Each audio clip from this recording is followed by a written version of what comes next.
Your hosts, Brian Alvarez and Big Vinny V.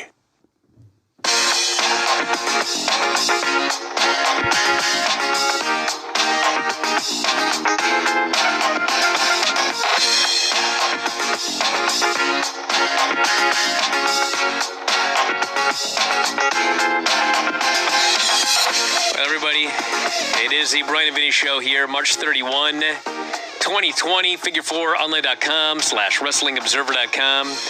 Vinny is 40 minutes away, but I feel like he's right here in the room with me as he mumbles through everything. 15 minutes it took today. Why did it take so long, Vinny? Because I forgot to plug it in. Because he forgot to plug it in. Yeah.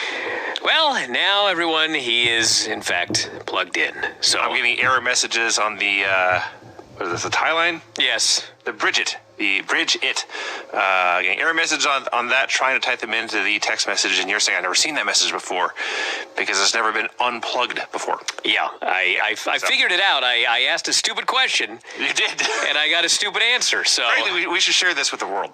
I might have to share that later. Well, I mean... Basically, I said, this is a dumb question, but is the Ethernet plugged in? Your response was, and I quote, "Oh no, I'm afraid that is not a dumb question." Yeah. Now, the reason that I won't fire you, for example, Vinny, is because that was the answer. I've had many, many days where nothing was working, and there was no answer. So I was so overjoyed that that was the actual answer that everything is great now. So... there you go. Great. Hey, our problem got solved. It did get solved. That's all we want.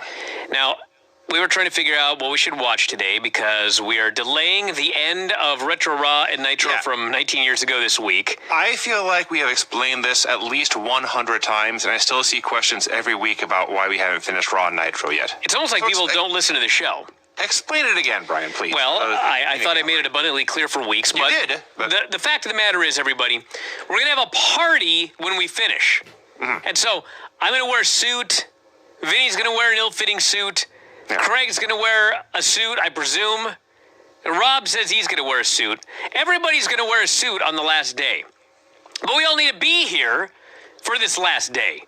And right now, the year of social distancing, I wonder if that's in 15 years, there'll be a special WWE Network special about the social distancing era. That's what they'll call this. But here in the social distancing era, Vinny and myself, Vinny, by the way, had diabetes. I don't know if you do anymore. I don't know if you technically do. But the point is, I'm diabetic. You had it, okay? Yes. You shouldn't be here. Rob, I mean, God only knows. And then Craig, we can't all be in this room together. So until we can be in the room together, we're not going to finish this. So Vinny and I are figuring out, well, what are we going to do to delay? Vinny's in North Bend right now. I'm here in Bothell. We're just delaying by doing this show as we normally do. So we thought, well, what should we watch? And so I thought, well, what the hell? What if we watch Thunder, I said. What if we watch the first Thunder? I should punch you. Because the reality is, I said, it's not going to be a 3-hour show. It actually was. It was bad, but it was usually funnier than Nitro. Nitro was more sad. Thunder was more funny. It's only one show. We're not going to watch a WWE show on top of that. I can handle 90 minutes. That's what I said. And you agreed. So the two of us began watching the debut Thunder on the WWE Network. Apparently, on totally different schedules, we began watching the show at pretty much the exact same time. Yes, the exact same time. Mm-hmm. And what happened was we both discovered at the exact same time that this fucking show was a 3-hour debut. You actually discovered it first. Yes. You sent me a furious text message. And I thought, oh, surely Brian has made some kind of error or is watching the wrong show. But then I scrolled over and I saw that, no, this was, in fact, a 3-hour Thunder. And as I say that out loud, I realize what a terrible idea that sounds like.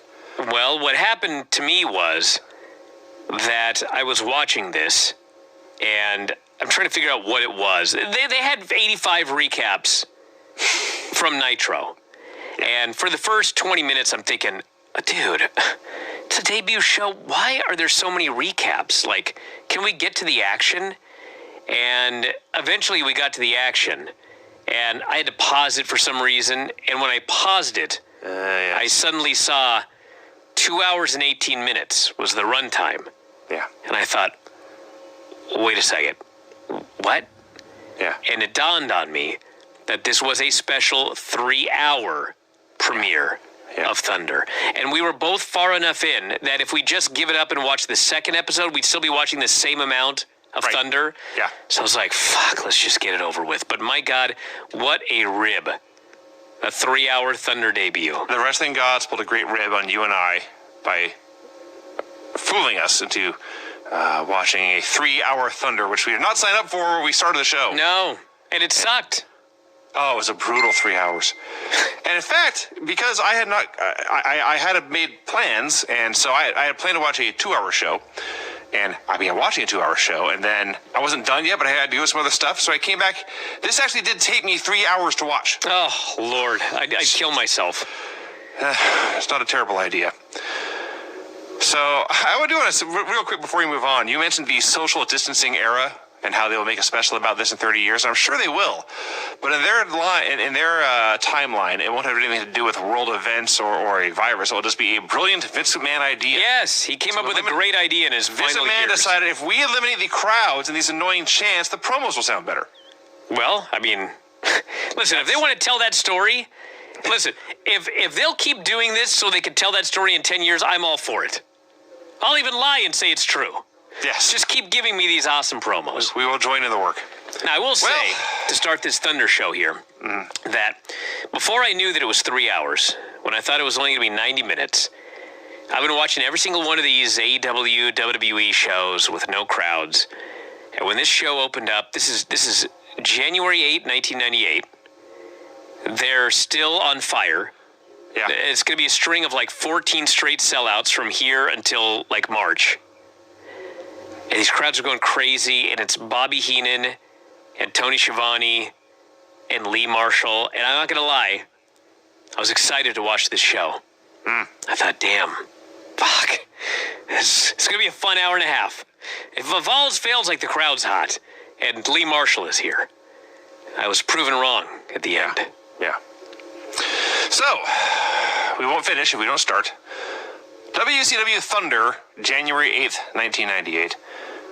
From Daytona Beach, Florida, we get our first view of the Thunder set, which appears to be a giant stone wall with, like, hieroglyphics carved into it. What the fuck was with this wall? They had hieroglyphics or like cave art drawn or carved in, but it wasn't like wrestlers or bodybuilders. I'm pretty sure one dude was legit riding a BMX bike. And they go to the shot of the ring, and the ring apron is all painted to look like stone. And they have the platform the camera dude stands on, that's also got like a stone wrap around it. Like this whole building is made of rock. Why was Thunder all about rocks? Don't know.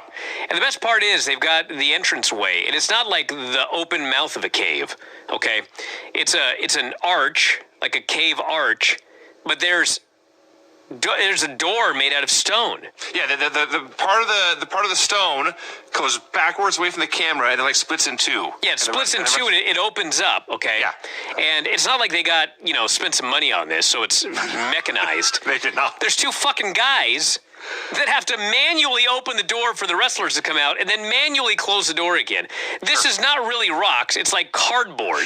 So it's so ghetto. Again, the debut show. So, as you noted, the announcers are Tony Schiavone, Bobby Heenan, and Lee Marshall, which actually, by and large, they worked out great together. That was fine. Running down some of what we will see tonight. Diamond Dallas Page and Kevin Nash will collide for the U.S. title. We will get detailed footage of what happened at the end of Starrcade between Sting and Hulk Hogan. Oh, God. And extended footage from the next night on Nitro. And Marshall goes on a rant about lawyers and footage, how we'll finally get to see this. And then we are told on the debut episode of Thunder, we're going to see in its entirety from Starrcade, Eric Bischoff versus Larry Zbyszko. Yeah. Now, I don't remember Starrcade. Maybe it was just a god-awful card, but there's nothing better you can show than that. Then, they tell us the first match is scheduled to include the Macho Man, but he's not here yet. That's the storyline. That's the idea. It took one segment for Thunder to become Thunder. Oh, yeah. It was never not Thunder. So, since Randy Savage isn't here yet, on their debut show, they kill time by showing the opening segment from Nitro instead. And the NWO arrives, and Hogan's crew is in one limo, and Nash's crew is in the other limo, and then there's a promo in the ring with Bischoff denying there's problems in the NWO. I've already relived this WCW timeline once. I don't want to relive it again. I was so miserable already at this point. So the announcers begin to fill time, because the Macho Man has not yet arrived. There's no standby match. There's no one else they can grab and say, hey guys, go wrestle. No. We get, from last week on Nitro, Nick Lambros making a statement. Yeah, I could not wait to hear what Nick Lambros had to say. At this point, I noted we were exactly 4 minutes into Thunder. It was already a horrendous television program. So Lambros, some TNT or Turner exec or whatever, he threatens fines and suspensions against the NWO.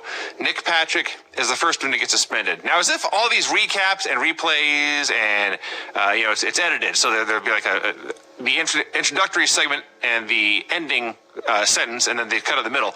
Every time there's a video edit, there's a super loud, annoying thunder sound effect. Because it's thunder.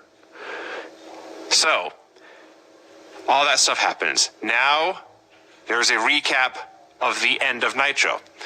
Because if you've forgotten, and I pray for your sake you have forgotten, the Nitro after Starrcade, they did a Hogan-Sting rematch and went off the air with no finish.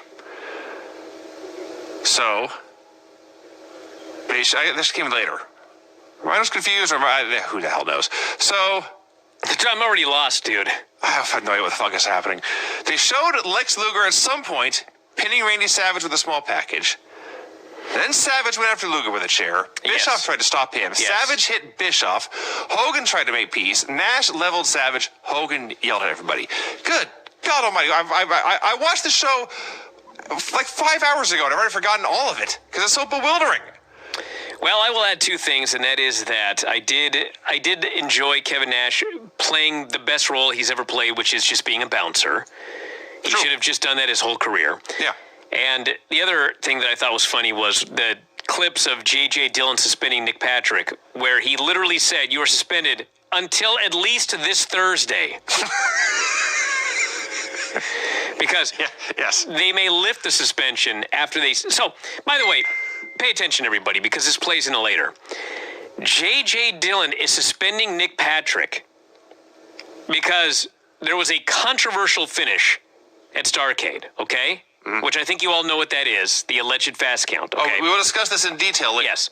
But the point is, according to JJ, he is suspended until at least this Thursday because they're going to examine the footage and determine whether his suspension should be lifted or not. Just keep that in mind. Yeah. So finally, 8 minutes into the debut episode of Thunder, something happens. Our first match is Gentleman Chris Adams versus Randy Savage. So Adams' music, I don't know if this is a network edit or his legit theme, but there's like trumpets and grand fanfare and thundering drums. It sounds like the Olympic anthem. And the cave wall opens and there's these cheesy green lasers shooting out, and out comes Chris Adams. What in the hell was this? There's two guys opening the door and closing it again. Two guys opening the door. So it's Chris Adams and Randy Savage. They're doing this match. Savage is beating him up. At one point, Savage is out on the floor. Lex Luger runs out, hits Randy Savage with a chair, throws him in, and Adams gets the pin.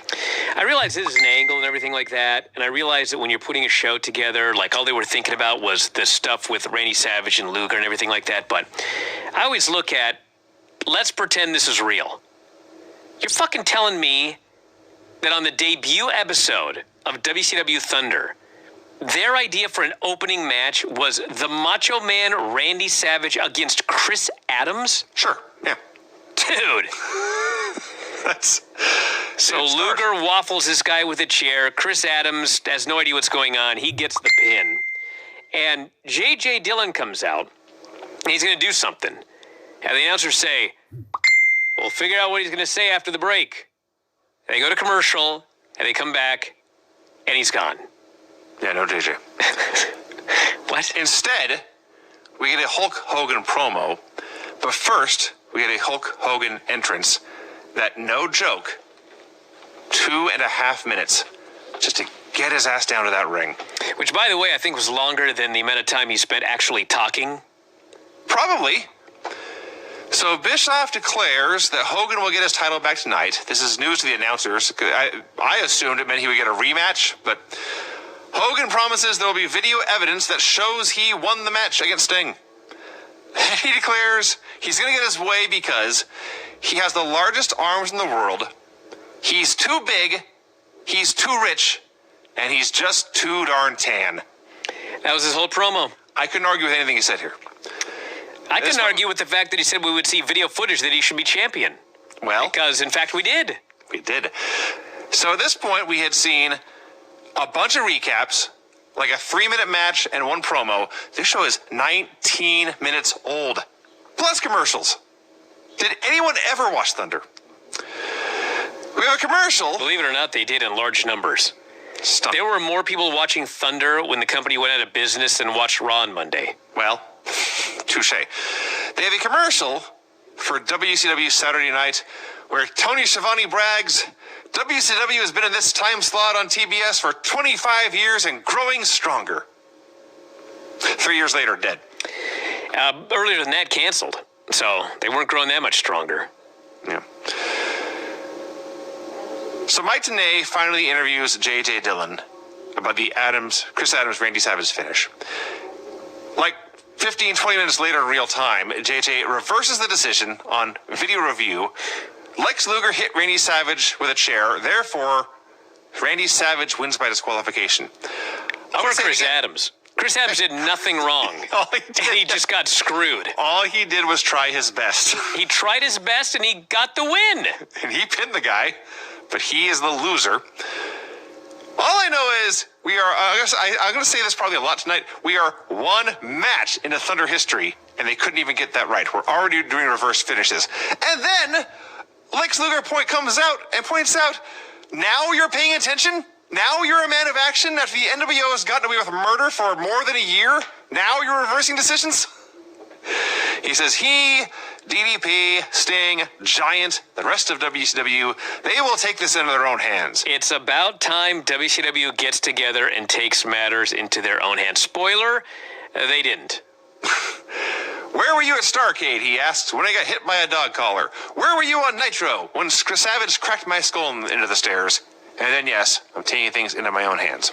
You know what's funny is we've rewatched this. I've watched all of this twice. I'm now watching Thunder twice. And here we are in early 1998. Brian? Yes. We're not watching Thunder. We watched the debut of Thunder. We did watch the debut. But I'm going to watch all of Thunder. That doesn't mean I am currently watching Thunder. But anyway, so it talks about how, you know, the NWO is splitting, as we saw at the beginning of the show. And here's the baby faces saying that they are going to take matters into their own hands. And it's like watching a movie over and over. And you keep thinking that maybe this time at the end there's going to be a happy ending. But the hero just keeps dying every time you watch it. Yes. It's like, every time I think, God, maybe they will. Oh, nope, they don't. It goes out of business. So our opener was Chris Adams versus Randy Savage with Elizabeth. And then in the second match, out comes Luis Piccoli. Yeah, so in the depressing note of the day, he is 1 month from death. Oh, that's even more soon than I realized. But yes. 1 month. Rick Martel comes out, the first official participant on the show who is still alive in 2020. They do a match. It's a whatever TV match. Raven and the Flock come into the crowd, and then I'm corrected. It is Raven's Nest. And Saturn's there, and Kidman, and Lodi, and maybe Sick Boy, I don't know. But Martel hits a spine buster in the Quebec Crab and wins. Yeah, I remember when Martel came back to WCW, it's like, man, this old guy came back, but he still looks great. And since we've been watching all those superstars, like, that was only 6 years earlier. He's not that old. He had been the model like half a decade earlier. But man, from 1991, 1992 to 1998, like 100 years may have passed. I mean, it's just like it was ancient history. It's crazy. You think about who in WWE was here 6 years ago. Oh, everybody? Yeah. Yes. So we are told that Kevin Nash was scheduled to face the Giant at Starrcade, but he no-showed. So Scott Hall went out to confront the Giant instead. And Giant's out there very calmly cutting a promo. He's a very patient man. I will wait for Kevin Nash. But Hall throws the toothpick in his face and starts a brawl. So the Giant grabs Scott Hall, who's 6'6" and at least 280. And I know it's a work, and I know Scott Hall went up for him, but the Giant so easily pressed this Giant man over his head. That was horrifying. He could have done about 50 reps, I think. Tries a choke slam, but has second thoughts and goes for a jackknife instead to send a message to Nash. This was by a billion miles the best thing on the show so far. Can you imagine if when Big Show first started, like imagine he started 19 years later, and they found this big basketball player who loved pro wrestling and knew Hulk Hogan, and they sent him to the Performance Center, where instead of teaching him how to wrestle, it's like they just have him go through this combine and do all this powerlifting and weightlifting. Holy smokes, this guy would have been a monster.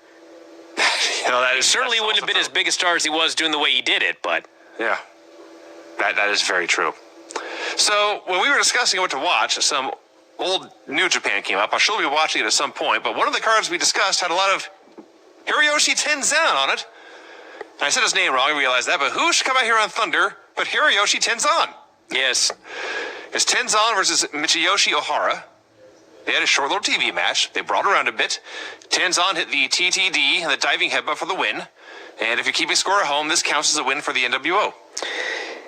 I know this sounds weird, but I mean, if you've watched a lot of wrestling, I mean, it's not that weird. Tenzan looks exactly the same today, just, 21 years older. Yeah. Yeah. Some guys 21 years later don't even look like themselves. Well, that's actually a very good point. He looks just like an older version of himself. Yeah. But it was absolutely remarkable to see him with normal ankles. Well, yeah. That's literally all I could watch during this match. Was, God, look, his ankles look great. And that was that. That was that. Short clip of Ric Flair confronting Bret Hart on Nitro. Chris Jericho comes out for a promo. Speaking of guys, I know, yes, he looks different 22 years later, but he's still a major star on national TV. That was just amazing. Like, we watch him on AEW every week, and we've been watching him on Retro Raw every week, which is totally different. Now we're watching him on Thunder, which also is totally different. So, we're watching this again sometime. We'll see how it goes. It'll only for real be 90 minutes next time. Besides, you looked at the clip and you wanted to watch next week's episode. The clip of on the network of the next episode of Nitro shows the Big Show and Kevin Nash at what appears to be a rave. I'm intrigued. I'm very intrigued by this. So Jericho comes out here. He is embarrassed of himself, ashamed of himself. He's also a changed man. The real Chris Jericho, he says, is not the sniveling, whining baby you've seen. The real Chris Jericho is the man you've put on a pedestal, a role model who has influenced each of you in some way. He is very sorry. He apologizes to David Penzer, gives him a new suit jacket, promises it will never happen again. I assume he does something horrible to Penzer's suit jacket on Nitro. So he comes out, and keep in mind some of the matches we'd seen earlier tonight. Rick Martel, Louis Spicolli, Randy Savage, Chris Adams.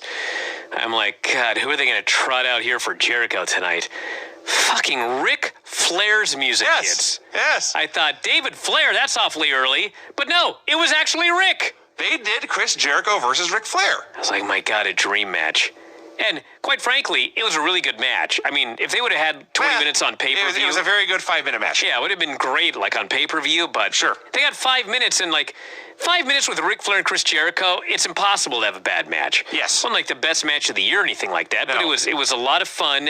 Yeah. I love watching Ric Flair. I'm so jealous of Chris Jericho watching this match. This is a 100% a Ric Flair match. Yes. Great. Fantastic. I'm not complaining. Just observing.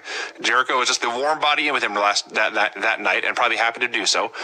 It's one of those things where you think Chris Jericho and Ric Flair, and I thought, oh my God, I can't believe this match actually happened. Then I remembered they were on Raw together for like a decade, And I looked it up. They apparently had several matches one-on-one on pay-per-view in 2002. So as far as, it's still kind of a dream match. It's been a long time. But, yeah, it's not the only Jericho-Flair match ever. They had a 5-minute TV match. It was every Ric Flair match you ever saw, with the notable exception of, like, out of nowhere, Flair gets the figure 4, and Jericho instantly submits. Yeah, he won with his move. It very rarely happened, but they're going somewhere with Jericho, and there's a reason for this. And so, Flair wins. Jericho throws a little mini tantrum. I'm sad. Some fan screams, "You baby!" It's fantastic. Good for what it was. I am sad it didn't go longer. Our next match, Meng versus the Giant. God, Meng versus the Giant. Now these two, I don't know. This is one of the things I remember loving about WCW. You always get these bizarre matches. Big Show and Meng. Make sure Haku. I don't know if you remember. They had a match on Nitro once that was an awesome 3-minute war. This was not that, unfortunately. No. Giant squashed him. Eventually, Meng hit a couple of kicks. Giant sold them for a while, then stopped selling them, hit a chokeslam and won. In the middle of all this, Tony announces that Ric Flair versus Bret Hart and the Giant versus Kevin Nash are official for Sold Out. Now, Giant Nash was apparently also official for Starrcade. It didn't happen, so I don't know what's going on there. Steve McMichael versus Goldberg. Oh, my God. When Mongo came, first Mongo starts coming out of the ring. I have no idea what's going to happen on this show. No.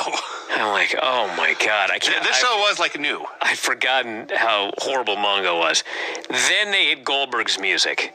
And this is very early in Goldberg's run. Early enough that they say, this Bill Goldberg, he likes to be called just Goldberg.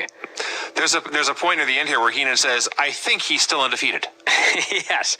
So, Goldberg gets in there with Mongo, and this is one fucking green Goldberg. Okay. Oh yeah. Oh yeah. He's been in the ring for like 3 months or something like that, and he's still like 1,000 times better than Mongo. Oh yeah. Mongo is so beyond horrible. He can't even begin to run the ropes. I mean, He's got no idea what he's doing. No. The best part of this match, it's a Goldberg match. You know, Goldberg kills the guy. At some point, Mongo gets a little heat, and he throws him into the steps. And Goldberg manages to fly into the steps at 50 miles an hour and also hit his head on the post. Very impressive. It's very And then he gets thrown in the ring and just stops selling. Yeah. And so the best part of this match is like one of those moments where you know that Goldberg will be a superstar. Goldberg's going for the jackhammer, okay? Do you guys know what that move is? Well, it starts as a suplex, and then you turn it into a power slam, right? Okay. I'm with you. Yeah. So he grabs Mongo in a front chancery, front face lock. And he goes to throw Mongo's arm over his shoulder, as you do when you begin a suplex. Fucking Mongo can't get his goddamn arm over Goldberg's shoulder. And Goldberg tries like once and twice, and then he fucking stops. And he just has this look of fucking fury. And he just stops and he grabs Mongo by the wrist, like as hard as he can. And he slowly lifts it and cranks it over his head. Because, he just tried to throw the arm up, and, you throw the arm, it's fake, and the other guy puts his arm over your fucking shoulder. Mongo couldn't even do this. He has to crank this guy's arm around the back of his neck, so then he can lift him up and hit the fucking jackhammer. And unlike in that match with The Undertaker, it's not a jackhammer, sort of. He got that guy up, and then he fucking jackhammered him. Yes. God, what a match. It's like a shoot. It's like UFC 1. From the beginning, when you started that match, you said Goldberg gets in the ring with Mongo. And that's not what happened. Because Goldberg came down the aisle, and Mongo hit, and I think this is technically true, a tope. Now, I'm sure you're all trying to envision Mongo doing a tope, how this is physically possible. And basically, he runs across the ring, he steps one leg through the ropes onto the apron, and then dives onto Goldberg from there, which is as horrible as you can imagine. This was a bar fight in a wrestling ring. I described it as beautifully ugly. Oh, it was. Like every Goldberg match. And every Mongo match, for that matter. So the key is, and I think what made this work is because Mongo is also, of course, an ex-football player. So Mongo starts just doing a series of tackles. He's doing tackles off the ropes. He's doing a tackle off the middle ropes. He just tackles out of the corner, like 3 or 4 of them. And finally, Goldberg just stops selling them, hits a tackle of his own, which is the spear, and they go to the finish from there. So Goldberg won, and this was a spectacle. Marcus Bagwell and Conan versus the Steiners. Scott Steiner's out there as a Steiner brother. He's got short, dark hair. He's wearing a singlet. He's gigantic, but he's not what he ended up being. And he's just out there just being awkward Scott Steiner. Yeah. Like, you guys may forget this if you haven't been following along, but this transition period from Scott Steiner to Big Papa Pump was like a fucking kid going through puberty. I mean, That's actually a very good analogy. Yeah. there is an awkward stage where he is just so uncomfortable. And they have him do these segments with women, and you could just tell, like, he's so nervous. And, boy, I mean, he grew into the role, but he was not Big Papa Pump here in this match. No, he was Scott Steiner. And the NWO music hits, and Bagwell comes out, and I thought, all right, Vicious and Delicious. No, that team hasn't even formed yet. It's Marcus Bagwell and Conan, who are just 2 random NWO dudes stuck together. So the highlight of this match, I think, is when Bagwell grabs Rick Steiner for a neck breaker, for the Hangman's neck breaker, and he slowly twists him over, has his neck, they're back to back, and then Bagwell jumps up while Rick Steiner goes down. A poorly timed neck breaker this was. Steiners just kick their asses, hit a bunch of suplexes, and Tony Schiavone says the Steiners are, quote, more smarter than people think. you know he's right. Love that line. So Rick goes up to the top rope in his own corner. He's ready to do the Steiner Bulldog, but instead, Scott in the opposite corner puts, I think, Bagwell up, it doesn't matter, puts him up on the top rope, hits a top rope Rana, and gets the pin, leaving Rick on the top rope with nothing to do. And he climbs down. He's actually very, very subtly gotten to, but that's the sowing the seeds of the breakup there. Yeah, they mentioned this had happened the night before as well, or the show before. I guess it would be Nitro, whatever. I think this aired on Thursday. I feel like it was Thursday Night Thunder. Maybe it was Wednesday. But anyway, I was like, when's the last time WWE did a storyline that spanned 2 shows? I mean, Well, they had my mind was blown. Yeah. 2 shows? Wow. Yeah. We are then told, after the break, that a fine has been levied against Scott Steiner. What? Why? What? And instead of telling us what, they go to Larry Zbyszko. So they replay, in its entirety, including entrances, Larry Zbyszko versus Eric Bischoff, with Bret Hart as special referee from Starrcade 97. I was sad because if this were Raw, I could just fast forward through it, but I thought, man, I guess we should probably watch it and recap it. I did. It was poor. It was not that bad. It was just... It was way, way, way longer than this goofy Oh, God, it went on announcer versus forever. manager match needed to be. Larry comes out. Larry is more over than anyone in World Wrestling Entertainment in 2019. So, he at least there's a star reaction going on. He starts to wrestle Bischoff, and he puts them in a variety of holds, and Brett keeps breaking them up. Yes, because they're illegal. Well, Like, it was this... he tries a sleeper, but it's across the throat, so Yeah, that Brett wouldn't won't make allow sense, at that. I don't know what all the others were broken up for. Well, he tried some sort of figure 4 with the legs, and Brett said Yes. it was across the throat. He put on an inverted figure 4, and Eric got the ropes. Yes. So the announcers, I don't think, picked up on this, but Bret Hart is caught telling Larry, "You've been wrestling too long to forget the rules." Yes, they did pick up on it, actually. And Larry's rebuttal is to point at Bischoff and shout, "I hate him!"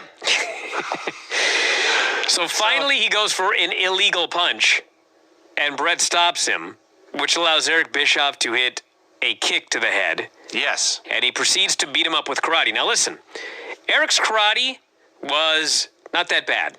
Like, he looked fine. Sure. He didn't look good. He didn't look bad. I mean, if you want to see someone doing point karate and barely touching a guy with his kicks, that's what this was. Great. And Larry sold, and I've seen much worse, but fuck, this went on for like 10 minutes. It went much, much, much longer than it needed to. So Larry has a game plan. Larry is now Muhammad Ali. He rope-a-dopes. He goes to the corner, he turtles up, and Eric punches himself into exhaustion. So Larry makes his big comeback, beating up exhausted, out of breath Eric Bischoff. goes to hang him in the Tree of Woe, which is, of course, illegal, so Brett pulls him away again. As Brett is dealing with Larry, Scott Hall jumps in the apron and takes a big metal plate, like a metal grate, like something you could drive over, and he sticks this thing into Eric's kick pad. So he jumps down, and Larry goes to the corner, and Eric goes to kick Larry in the head with a metal plate, and it was not stuck in his kick pad very well. And Eric throws this kick, and you clearly see this metal grate go flying off Eric's foot deep into the crowd. And Brett looks at it, he follows it. There's no question about what happened. I'm sure everyone was worried, oh God, we're going to kill a fan. I didn't hear about a fan being killed at Starrcade 97, so I'm assuming this landed somewhere relatively safely, but I screamed watching it. What a dumb idea for a spot, by the way. Yeah.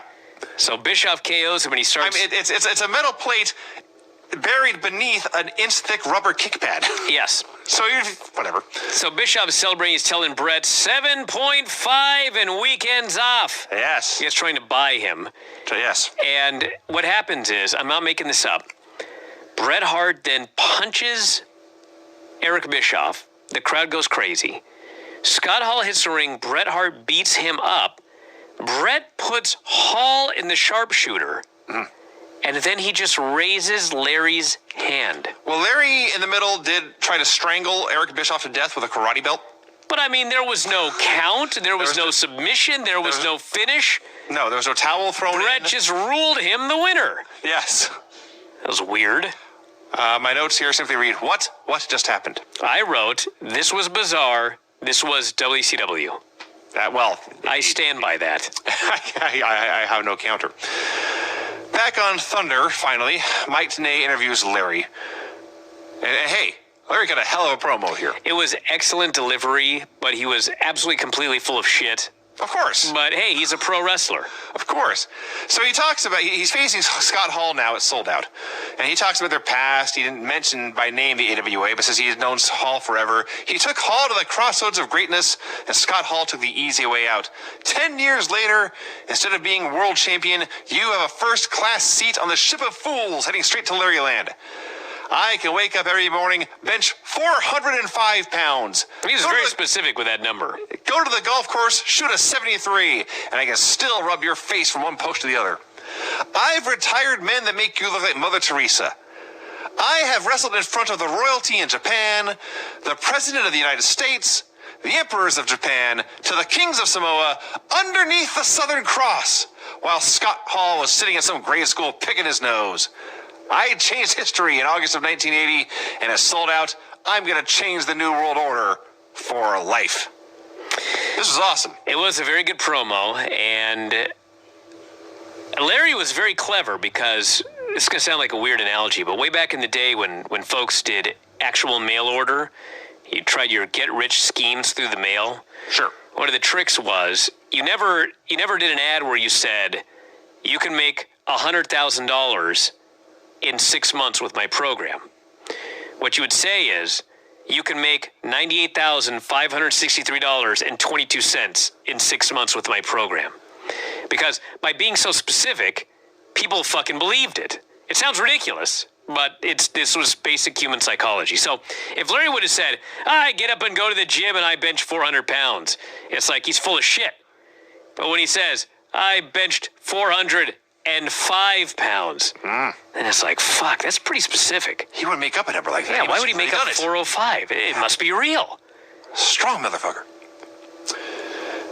We are then told this happened recently on WCW Monday Nitro. It's a clip from September. Well, it's kind of recent. It's Ray Traylor getting tagged by the NWO. And this leads to Scott Hall versus Ray Traylor. So Traylor beats him up a bit. Hall hits a belt shot for the Heat. I guess they're still... no. What was this belt, actually? Come to think of it. Because the Steiners are tag champs. DDP's U.S. champ. I have no idea what this belt was. But Scott Hall hit him with it.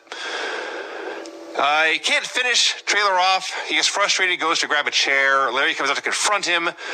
And as Hall gets back in the ring, he turns around and Traylor catches him with the Traylor Spike for the win. So it's the Boss Man Slam. Yeah. And what this was the exact same thing that Luger and Bagwell did but not quite so obvious. This guy knows he's got to get pinned by Ray Traylor, so he takes his fucking boss man slam, and he lays in dead man position, and he doesn't move. He doesn't move a muscle after the pinfall. He doesn't move a muscle during the announcement. He literally lays there in dead man's position until they go to commercial, because he's got to do a job, so he needs to make a farce out of the entire thing. And that's what happened. That's what happened. And Tony dubbed this a big win for WCW. Juventud Guerrera versus Ultimo Dragon. So finally, many segments later, Tony explains what the deal was with Scott Steiner. Apparently, at some point in that match, he had slapped the referee in the head. And Tony himself apologizes for having missed this at the time. I also missed it, Tony, so don't feel bad. So it's a $5,000 fine for slapping the referee in the head. So Juvi and Ultimo are in this ring having this awesome match, and Dragon's kicks look so brutal. The announcers are screaming their heads off, and these fuckers in Daytona are just chanting boring. That pissed me off. There was a point where Juvi was out of position for an Asai moonsault, and Dragon, I think, broke both his legs. It was brutal. And they get back in the ring, and Juvi hits a Michinoku driver and a 450 splash, and what do you know? He's your new Cruiserweight champion. It's funny because you watch all of these matches today, not just matches with smaller guys, but anybody, and it's like near fall, counter. Juvi just hits a DDT. Yes. He hits a Juvi driver. He starts to go up top. I'm waiting for a Dragon to jump up and, split the legs. He doesn't. He just lays there. Juvi hits the 450. I'm thinking, well, Dragon's getting his foot on the ropes, and they'll do... Nope, he pins him. Yes. And it was a title change. It was a title change. I was like, wow. And then, so the match only went like 5 minutes. So, I mean, how could you fucking care, even if you wanted to? But the match goes 5 minutes, new champion. And as they're going to commercial, you see Mike Tenay getting in the ring. I thought, man, well, it was a nothing match, but at least Mike Tenay's going to get in there and, interview Juvi about his newly won championship. Go to commercial, they come back, and Tenay's there to interview Bret Hart. Yes. So Bret Hart comes out. He's got his blue jeans tucked into his cowboy boots, and this is essentially an exact repeat of the angle Hart and Flair did on Nitro, just here on Thunder. They ask Bret about his catchphrase. He says, I don't mean it as a slight against anybody. I have nothing but respect for Ric Flair, a man who has won 13 world championships. But I believe in myself. I'm a 5-time WWF champion. Now I'm in the WCW. I had to prove myself all over again. And I won't stop for 1 second. And then out comes Ric Flair. So Flair challenges Bret to say his catchphrase to his face once more. And Bret says, well, Rick, I am the best there is, the best there was, and the best there ever will be. And Flair says, in 25 years, people have said some stupid things to me, but that's the damnedest thing I've ever heard. You were 14 years old in the front row, wanted to be just like me the first time you saw me. When you were up there, I was wrestling Brody in Singapore, and the natives were restless for 1 hour. I was in Tokyo, I was in St. Louis. Ask Hogan about St. Louis. I have been around the world 13 times, and I resent you saying you're better than him, gone, yesterday, today, especially me. It's an awesome Ric Flair rant, even though I'm sure at least half of these references went over everyone's head. And so Bret says, well, I guess to be the man, I'll have to beat the man. And Flair assures him it's not just being the man, it's staying the man. And they're going to have a match that's sold out, and I was totally jacked for it by the end of this. Yeah, so was everybody else. The show did a really good number. And, of course, it's not Hulk Hogan. It's not Kevin Nash. It's not their top guys. Mm-hmm. And so when these two guys did a great number, well, got to get rid of these two guys. Yes, they did. Took them off TV. Yes, they did. Can you imagine? I mean, yes, you can, because we relived it. We're doing it again. And well, yeah. So, Scott Norton versus Lex Luger. Buff distracts Lex. Norton hits a shoulder breaker, gets a 2 count. They claim it's the first time anyone's ever kicked out of Scott Norton's shoulder breaker. And Lex comes back, hits the stainless steel forearm. The torture rack gets the win. Buff hits the ring. He gets the torture rack. Savage hits the ring. Lex throws Buff into Savage. The NWO run for their lives. Lex Luger's left standing tall. He's an honest-to-God hero, overcoming the odds, foiling all the heels. Dude, we talked about this when we reviewed Nitro. This guy, they fucked up Lex Luger so many times. He was on the cusp many times, well over a decade. Yes. That's the story of his career. He's on the cusp, and he gets fucked over. And granted, he was never going to be Ric Flair. He was never going to be Hulk Hogan. But you watch these shows, this fucking guy was over. Yeah. And the people loved him. They loved to see him win and vanquish the heels. And every time he got some momentum, they just yanked that rug out from underneath him. This was 6 months after he won the title from Hulk and lost it back a week later. Yeah. Which should have been like the end. And it wasn't, because he had something that people would believe in. And frankly, if you look at him, it's not that hard to figure out what it was. So it is time to recap the Hulk Hogan Sting match from Starrcade. So keep in mind, they have been repeatedly talking about this fast count. This fast count. Like 2+ hours now on Thunder. Yes. We will show you the fast count that happened. You will see this footage of this fast count. So for those of you that have forgotten the match, the controversial 3 count. Hogan beats the hell out of him. He hits the big boot. He hits the leg drop of doom. Nick Patrick counts 1, 2, 3. There's no fast count. No. There's no Sting kicks out, the referee counts anyway. So Brett refuses to let Penzer ring the bell. Mm-hmm. Patrick argues, Brett punches him out. Brett restarts the match. Sting runs wild. A couple of NWO geeks hit the ring. Which, by the way, we didn't mention earlier. NWO B team music is fucking great. And then Sting hits the Scorpion. Brett calls for the bell. Yeah. So we have now seen it with our own eyes. There is no fast count. No. There is no screw job. No. We go back to these fucking referees, or these announcers, and they are still talking about the controversial 3 count. I'm like, this is fucking... You know how sometimes we watch WWE and we're like, it's WCW? This time, WCW is 2020 WWE. Yes. They're fucking living in their own imaginary universe, and they're fucking trying to convince you that what you saw with your own eyes isn't what you saw. WCW is gaslighting you. It was fucking insane. That's exactly and then, what they're doing. We've talked about this a million times, but, I mean, watching it again, it's so amazing because, like, if I'm Sting... and I know it's supposed to be a fast count, and I hear the ref doing a normal cadence, like I kick out. But he didn't. He just laid there. We reviewed that, I think with that entire show, but only that entire match at some point a few years back, and it's an even bigger disaster than it sounds if you've never seen it. Like, all parties involved come off as poorly as possible. I mean, even if Nick Patrick counted fast, Sting still should have tried to kick out, right? I suppose, yeah. Well, yes, to show. But he didn't. He just laid there. Yes. So even if Patrick would have counted fast, Sting just laying there for that whole time. Yes. I mean, he got beat. He certainly did. What in the fuck? Now, here's what's most amazing to me about all this. You know, whether it was Hogan or Patrick, or whether Sting should have kicked out and did not, whatever. All of that happened on a live pay-per-view, so it happened. Shit. So then on Monday on Nitro, and here on, we think, Thursday on Thunder, you think, well, they can move on. I don't know if they showed it in detail on Nitro. I don't remember, but you've had now 5 days to do something that is not showing this clean pin that you claim is a fast count. So they have been talking about it for 2 hours.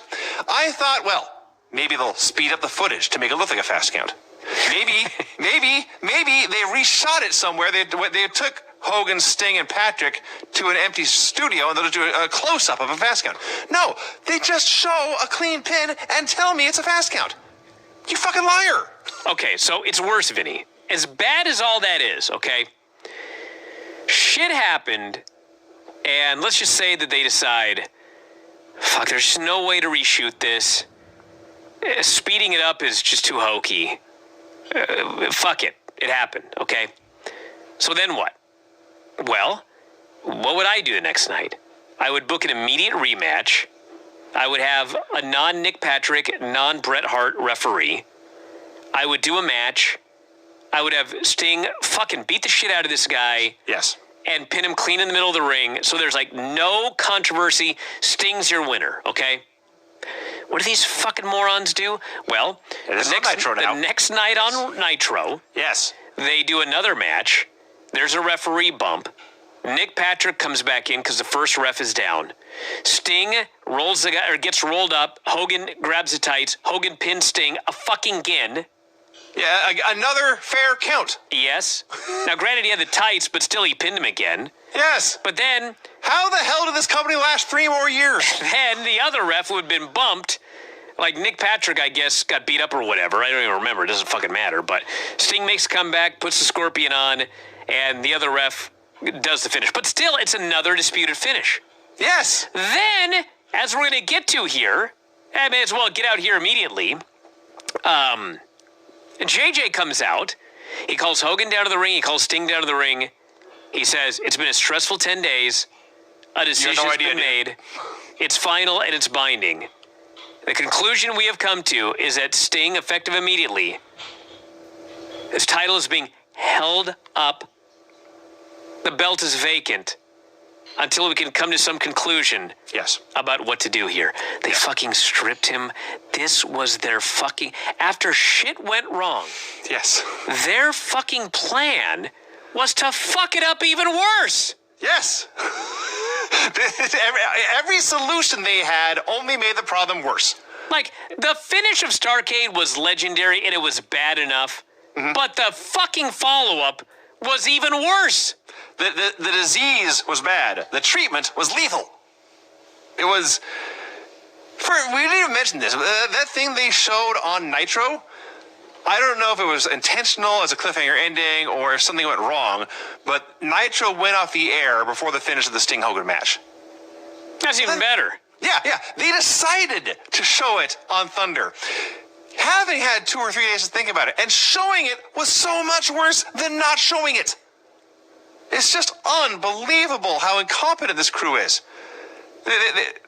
Everyone talks about the finish on Starrcade. It's forgotten how it got worse every TV show after that. It's painful to watch. It's sad. It is. I've said it before. This company did so much damage that it took the industry of pro wrestling 2 decades to recover. But you know what? Since late 2018, I feel like I see the same stupid shit in WWE today. Like, oh my God. I don't know about this one. This is a pretty big disaster. It's a very, very big disaster, don't get me wrong. But, Jesus God almighty. It is time for the main event of the... Okay, we were sitting around for 3 hours now watching Thunder. Most of it's been old shit we've seen before.